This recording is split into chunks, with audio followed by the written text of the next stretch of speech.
Selamat siang teman-teman semuanya. Assalamualaikum warahmatullahi wabarakatuh. Di siang hari ini saya akan membuat sebuah rekaman live lagi ya. Rekaman live saya yang di siang hari ini akan saya upload di YouTube ya. Jadi materi di siang hari ini apa yang saya tulis di sini, yang pertama yaitu kejarlah akhiratmu, maka dunia akan mengikuti. Ini adalah simbolis ya, itu adalah simbol dari kebatinan energi, bahwa energi yang sesungguhnya adalah akhirat. Dunia adalah realita fisiknya. Akhirat sama dengan kondisi batin wilayah energi yang tak terlihat. Dunia sama dengan realita fisik hasil dari dunia kebatinan atau energi. Maka semesta yang asli ada di dalam diri kita, kemudian memancar keluar, menjadilah dunia fisik atau menciptakan sebuah realita ya, atau realita fisik semesta luar. Oke. Nah, disinilah hukum cermin itu bekerja ya. Kita selamat menyaksikan setiap detik demi detiknya. Nah, di sini saya akan menyampaikan bahwa yang disebut dengan dunia dan akhirat supaya kita lebih paham, lebih mengakar ya, kita lebih mendalam ya. Kan ternyata banyak sekali dari manusia-manusia ya yang memang dia itu mempertanyakan tentang apa sih sebenarnya dunia itu, apa sih akhirat itu, seperti itu ya. Dan itu muncul banyak sekali pertanyaan-pertanyaan yang akhirnya mereka tidak menemukan titik temunya, atau dia tidak menemukan titik tengahnya ya. Titik tengahnya di mana yang disebut dengan ini apa sih sebenarnya surga atau neraka misalkan ya, atau yang disebut dengan dunia dan akhirat itu apa sih? Nah, di kali ini, di siang hari ini saya akan menyampaikan lebih dalam ya tentang makna dari dunia dan akhirat ya. Semoga bermanfaat buat teman-teman yang mungkin kalian mempertanyakan ya. Kalian mempertanyakan atas kehidupan ini ya, atas kehidupan ini satu, atas agama nih misalkan ya. Karena kita dulu mungkin ya dididik dari dunia agamis ya, sehingga semua pertanyaan itu akan muncul ya. Misalkan apa sih artinya dunia itu apa ya? Akhirat itu apa ya? Apakah kita nanti ketika sudah meninggal ya, sudah mati, habis itu kita di akhirat nanti gitu ya. Bahasanya kita kan selalu akan nanti dan nanti gitu ya. Nah, di sini akan saya ulik, akan saya buka ya, akan saya paparkan lebih dalam apa itu yang disebut dengan dunia dan akhirat yang sesungguhnya ya. Ya, terima kasih. Silahkan teman-teman boleh di tap-tap layarnya dulu sambil saya menjelaskan materinya. Ya, semoga menjadi pemahaman buat jiwa-jiwa yang lain yang mungkin dia sekarang ini sedang mempertanyakan kehidupan dia. Ya, akan semakin banyak jiwa-jiwa yang pasti mempertanyakan hidupnya. Hidupku buat apa ya? Aku kok kayaknya makan, minum, tidur, kerja udah kok kayak gitu aja ya. Kenapa ya hidupku kok monoton aja ya? Kenapa ya? Kenapa ya kita nanti kalau mati kok masuk surga dan neraka kayak gitu misalkan ya. Kemudian Tuhan kok maha menghukum ya misalkan ya. Habis itu tapi Tuhan juga maha pengampun. Nah, jadi di sini ada paradoknya. Makanya kenapa kita ketika belajar ilmu agama ya, tidak bisa kita hanya satu ilmu yang kita pelajari. Ya, kita tidak bisa hanya mempelajari satu keilmuan atau ilmu agama saja, tidak bisa. Ya, sedangkan ilmu agama itu sudah ilmu paripurna sekali ya. Jadi ilmu agama itu sebenarnya ilmu tingkat tinggi, apalagi Islam. Jadi di sini saya kalau membahas namanya Islam itu bukan keagamaan ya bahasanya ya. Islam adalah kondisi batin seseorang ya. Ketika Islam itu sama dengan berserah diri total. Jadi ketika kita sudah dalam kondisi yang berserah diri total, disitulah yang disebut kita sudah Islam. Nah, makanya kenapa di dalam Al-Quran itu kan bahasanya sangat tinggi sekali ya. Makanya untuk memahami bahasa Al-Quran, kita butuh keilmuan-keilmuan yang lainnya. Satu, ilmu sains ya, ilmu alam semesta, hukum-hukum alam semesta nih, yang akhirnya kita akan mampu membaca Al-Quran itu dengan pemaknaan yang lebih mendalam ya, pemaknaan yang lebih mendalam, dan akhirnya kita akan paham apa yang dimaksudkan di dalam Al-Quran itu sendiri ya. Dan kali ini saya menjelaskan tentang dunia akhirat. Sering sekali ya kalau kita belajar tentang ilmu agama ya, dimanapun kayaknya semua agama itu juga sama nih ya, akan menjelaskan bahwa kejarlah akhiratmu maka duniamu akan mengikuti ya. Dan itu kan bingung ya, bingung akhirat, kejar akhirat. Nah, mereka itu mengejarnya ya mungkin ritual ya, dalam segi ritual agama mereka akan mengikuti nih, misalkan, oh aku rajin ibadah nih, aku rajin ibadah aja gitu. Jadi dunianya nanti nak mengikuti sendiri. Nah, kan kebanyakan menganggap bahwa yang disebut dengan akhirat itu adalah ya kita kita mencari pahala ya toh. Bahasanya orang itu kan banyak orang kan aku itu mengejar akhirat tuh sama dengan mengejar pahalaku gitu loh. Aku semakin apa ya? eh Mencari pahala sampai banyak gitu ya. Dan itu kita anggap bahwa kita mencari pahala di ritual agama itu menjadi sesuatu yang kita labeli sebagai akhirat gitu ya. Nah, di sini saya akan menjelaskan bahwa yang disebut dengan akhirat adalah apa di sini? Akhirat adalah kondisi batin wilayah energi yang tidak terlihat ya. Makanya kenapa kita kalau sudah mengejar akhirat dunia akan mengikuti. Nah, di sini yang disebut dengan akhirat ya. Akhirat adalah kebatinan wilayah batin diri kita. Ya, jadi kalau ruh kita ini ada kebatinan. Nah, disinilah wilayah ruh ya. Wilayah ruh atau kebatinan atau energi tidak terlihat, tapi dia menggerakkan sesuatu atau ruh percikan ruhnya Tuhan. Inilah yang disebut dengan akhirat. Ya, makanya yang disebut dengan dunia apa? Dunia sama dengan cerminnya di luar atau alam semesta yang gede ya. Nah, alam semesta yang gede yang di luar diri kita itu dunianya. Makanya kenapa kalau kita benar-benar dalam kondisi yang kosong gitu ya. Bahasanya kalau zero nih.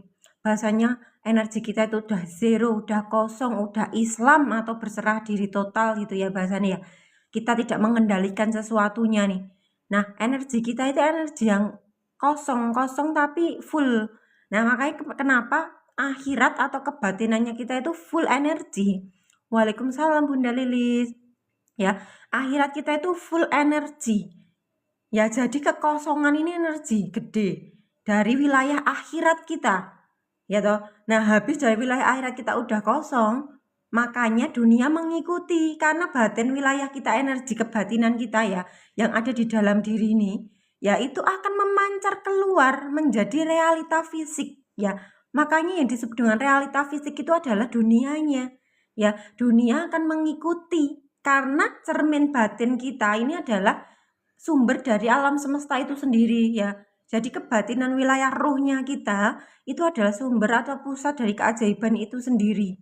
Nah, akhiratnya sudah full, otomatis dunia mengikuti. Dan ini sesuai dengan hukum cermin ya. Hukum cerminnya bahwa apa yang ada di luar diri itu pantulan dari dalam kita. Nah, ini akan nyambung nih dengan ayat Al-Quran yang membahas tentang kejarlah akhiratmu maka dunia akan mengikuti ya. Itu akan sangat nyambung sekali dengan ayat ini ya. Makanya kenapa setiap ayat-ayat Al-Quran itu ada kaitannya.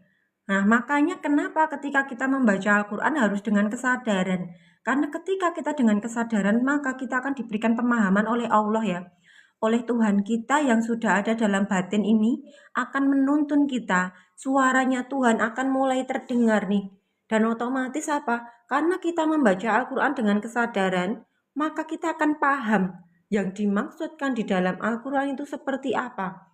Kita akan mengetahui lebih dalam maknanya itu apa. Karena ayat-ayat Al-Quran itu ayat-ayat yang sangat tinggi. Nggak bisa kita itu hanya kayak membaca habis itu udah gitu loh. Membaca udah nggak bisa ya, karena itu harus dibedah sekali ya. Satu ayat pun itu kalau dibedah itu nggak habis-habis. Makanya kan Allah juga bilang kan bahwa keilmuan Allah itu tidak habis-habis gitu loh. Karena satu ayat yang ada di Al-Quran seperti ini misalkan ya. Misalnya saya menjelaskan tentang kejarlah akhiratmu maka dunia akan mengikuti, ini pun juga panjang lebar loh. Ini kalau dikaitkan dengan ilmu sains ya, dikaitkan dengan ilmu apa? Ilmu sainsnya itu luar biasa banyak banget gitu loh. Dan itu berkaitan banget dengan dunia energi ya. Nah, kejarlah di sini tuh kejarlah akhiratmu. Bukan kita ngejar sesuatu, tapi bahasanya itu sadarlah gitu loh bahasanya. Sadarlah akan akhiratmu. Sadarlah akan akhiratmu. Siapakah kamu? Kamu adalah percikan ruhnya Tuhan. Kamu adalah basmalah itu sendiri. Kamu adalah ketika membaca Al-Quran ayat pertama ayat pertama adalah basmalah ya yang ada di surat Al-Fatihah, dan ayat pertama itulah diri kita. Ya, dengan menyebut nama Allah yang Maha Pengasih lagi Maha Penyayang, itulah kita yang kosong, yang penuh cinta kasih, yang memberikan tanpa syarat ya, yang memberikan sesuatu tanpa syarat, karena kemurniannya hadir dari cinta kasih yang hadir nih, yang timbul ya, ya seperti matahari yang menyinari, ya matahari yang menyinari tanpa dia itu menginginkan kita membalas matahari. Jadi dia hanya stay menjadi matahari yang menyinari, memberikan kasih, memberikan manfaat untuk alam semesta ini. Lah itulah diri kita yang sejati. Ya. Nah, makanya dari itulah staylah dalam kesadaranmu. Bahasa kejarlah akhiratmu sama dengan stay di kesadaranmu ya, gitu. Ingatlah ya siapa kamu. Stay aja di situ, diam. Ya, diam batinnya, penerimaan penuh, tidak bereaksi terhadap apa yang terjadi, tapi kita benar-benar reaksi kita kosong, reaksi kita kosong ya, kosong itu benar-benar ya udah stay gitu loh, bahwa aku mau digunakan Tuhan, ya biarkanlah diriku digunakan Tuhan. Kita hanya menjadi penyaksi dalam kehidupan ini, kita menjadi penyaksi dalam skenario film-film yang sudah Tuhan tuliskan dari badan fisik kita yang dilahirkan, sudah dituliskan rapi sampai skenarionya itu berakhir. Jadi kita stay pada penyaksian film yang sedang tayang tanpa terlibat. Makanya kenapa ketika kita tidak terlibat terhadap semua rasa ya, misalkan ada pikiran muncul kita tidak terlibat, ada emosi muncul kita juga tidak terlibat di situ. Kemudian misalkan ada apapun nih yang muncul dari dalam diri kita dan di luar diri kita tidak bereaksi dalam artian kita benar-benar menjadi penyaksi, maka kita tidak dihukumi. Ibaratnya kita tidak lagi ada hukum-hukum alam semesta ya, tidak ada hukum sebab akibat lagi, nggak ada hukum karma lagi ya. Semua hukum sudah tidak ada untuk kita. Karena apa? Kita sadar aku hanya penyaksi dalam sinetron ini. Berarti yang sedang menyaksikan adalah kita, yang bermain sinetron ini ya, dalam kehidupan ini adalah Tuhan yang menuliskannya lewat diri kita. Makanya nggak ada hukum lagi, sebab akibat ya, hukum tabur tuai udah nggak ada semuanya. Karena apa? Kita benar-benar stay dalam kesadaran penuh bahwa aku ada penyaksi dalam kehidupan ini. Aku hanya menyaksikan, aku bukan yang sedang mengalami gitu loh. Aku yang bukan mengalami penderitaan ini ya. Mungkin ya kalau dulu kan mengalami ya, oh aku yang menderita. Oh aku yang ini, iya aku juga begitu banget ya. Nah, dari perjalanan kehidupan di masa lalu ternyata membawa bahwa satu-satunya jalan untuk kita lepas dari penderitaan hidup juga adalah dengan cara menyadari siapa diri kita, dan kita ternyata hanya sebatas yang menyaksikan, bahkan kita tidak pernah bisa merubah apapun, sedikit pun tidak pernah bisa. Kalian cobain aja mau merubah sesuatu sampai sekuat tenaga dan bahkan itu nggak bakal bisa. Ya, makanya kenapa sadarlah kita semuanya ya, terutama untuk saya juga ya. Makanya saya senang live, saya senang cerita-cerita karena untuk mengingatkan saya sendiri sebenarnya ya. Bukan untuk teman-teman ya, tapi saya mengingatkan untuk diri saya sendiri. Ternyata aku nggak bisa ya merubah sesuatu nih. Aku pengen nih, misalkan ada orang lain nih, misalkan gini ya. Ih, kamu kok, aku pengen nih orang lain tuh berubah ya. Jadi sering ya, saya menginginkan orang lain tuh berubah nih. Dan ternyata ketika saya menyadari lagi nih, emang kamu bisa ya. Jadi pertanyaan itu muncul nih, apakah kamu bisa merubah dia? Apakah kamu bisa merubah sesuatu di luar diri kamu dan di dalam diri kamu? Dan disitulah saya sadar, aku tidak bisa. Nah, setelah itu ya teman-teman ya, ego dan pikiran saya itu yang awalnya itu mau maju gitu ya, kayak mau maju, terus mau mengendalikan sesuatu ya, terus berharap sesuatu nih, yang akhirnya langsung kayak luluh ya. Jadi dia langsung kayak luluh, nggak jadi. Karena apa? Kesadaran sudah mulai muncul. Apakah bisa? Apakah aku benar-benar bisa untuk merubah sesuatu? Tidak pernah bisa, karena siapa kamu gitu loh ya. Yang dipertanyakan siapakah kamu ya, terus dijawab nih, siapakah kamu? Oh iya, aku hanya penyaksi dalam cerita hidup Tuhan. Aku hanya penyaksi dalam semua ini. Ya, aku ternyata hanya sebatas menyaksikan ya, nggak lebih. Dan ketika saya mau menginginkan sesuatu yang lebih, aku berharap sesuatu nih, aku pengen mengendalikan sesuatu, di titik itulah aku menyadari lagi nih ya, kamu mau menjadi Tuhan ya, gitu. Kamu mau menjadi Tuhan. Dan disitulah kesadaran mulai muncul lagi ya. Jadi memang kita itu harus punya skill ya, kita itu memang harus mengolah skill kita untuk stay dalam kesadaran ya. Sama saya pun juga, iya, makanya kenapa saya seneng nulis, saya seneng ngomong di live, saya seneng ngomong kayak gini terus nanti jadi YouTube ya. Nanti misalkan saya nge-live, saya ngomong-ngomong sama teman-teman, kenapa saya seneng kayak gitu ya? Karena itu mengingatkan untuk saya, ketika saya mengulangi itu setiap hari, saya ulangi terus, maka ketika itulah kesadaran saya ya, kesadaran ini sedang mendidik ego dan pikiran dan emosi ini untuk terkendali, untuk benar-benar mereka menjadi bagian dari sahabat kita. Ego dan pikiran emosi itu satu kesatuan utuh ya, yang hanya mereka itu bareng-bareng menjadi kesadaran, menyatu utuh. Bahasanya aku 4, aku 3, aku 2 melebur jadi aku satu. Sehingga di aku satu itulah ya, kita digunakan Allah ya, kita digunakan Allah. Jadi tidak ada aku lagi, tidak ada aku ya. Apa deh?